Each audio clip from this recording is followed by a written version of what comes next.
Welcome back to the channel and Happy New Year. So I've been playing with the idea of getting my turbine waiver for a little bit.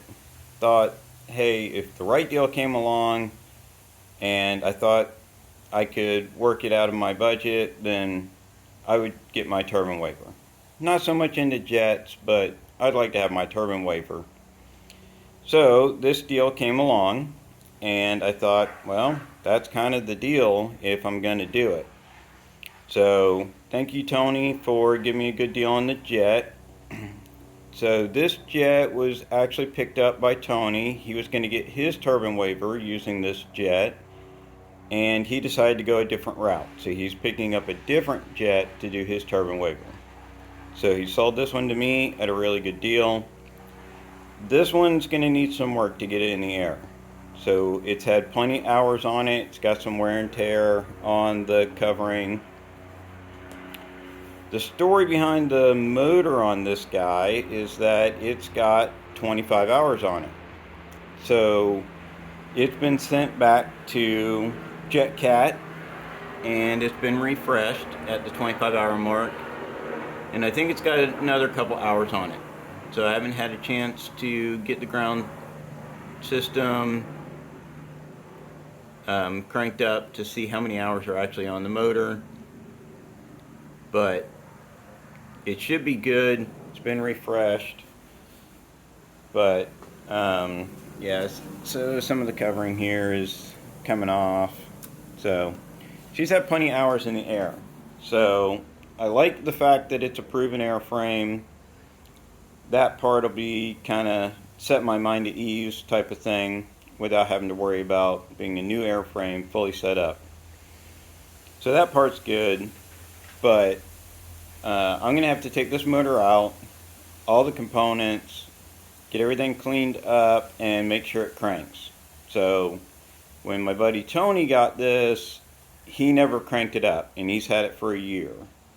So everything needs to be gone through.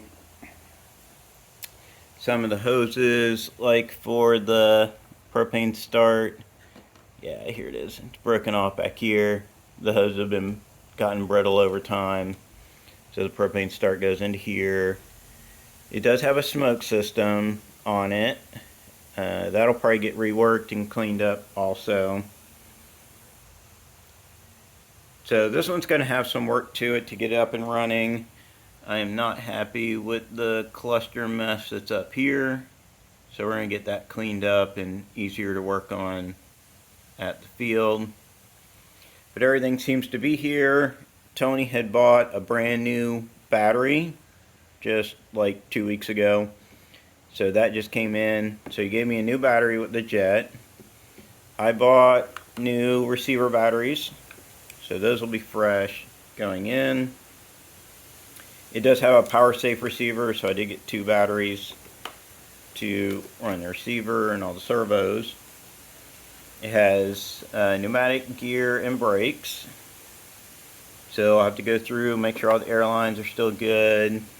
No leaks there. Make sure it can be pressurized. So it's kind of a mess right now. I'll have to go through everything. But I'm kind of excited. I've been wanting my turbine waiver for a little bit. So pretty happy that this came along. If you don't know what this is a Boomerang. This is made by Boomerang. It's their Sprint model. So their slightly smaller model, which is not super small. It's 75 inches in wingspan, 74 inches long. So it's not a small model, but it's their smaller model. But this jet trainer has been around for a long time. They've sold a ton of them. There's been a bunch of guys that have learned how to fly jets on the Boomerang with this twin tail boom setup. So it's a really good model. So that'll be nice and easy. I'm not scared of flying it or anything. The only thing really that concerns me at all with the turbines is just the time to spool up and spool down. But getting used to that shouldn't be too bad. I'm actually going to use my EDF to train on that.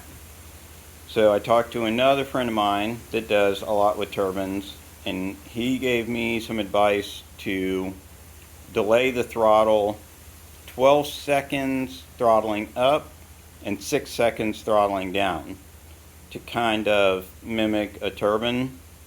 I've had other guys that fly turbines that told me, oh, that's a little bit much. But I figured if I can fly my EDF with those delays, if this is faster, great. And if it's about the same, then I'm ready for it. So that's kind of how I'm going to start in this new year, is delay my EDF, start flying that while I get this completely rebuilt, new hoses, and ready to fly. So I'm excited. Let me know, guys, if you want me to post more videos of this adventure. So I kind of been doing major steps and then updating. But if you guys want to see more of the intermediate steps of how I'm going to get this turbine out, get everything lined up to get it started outside the airplane. Outside the airplane is going to be a lot easier. There's solenoids, valves down here that turn the propane on for start, and it turns the kerosene on for run. So it'll be a lot easier if I can touch those and make sure they're clicking and opening when they need to. Also, getting everything out will let me much more easily redo all the hoses, make sure they're nice, clean, fresh hoses. So if you want to see those intermediate steps, post a comment down below and I'll make sure I do some maybe shorter but more frequent videos. Or if you just want to see the major updates, I can do that too. Okay? Alright. Happy New Year and happy flying.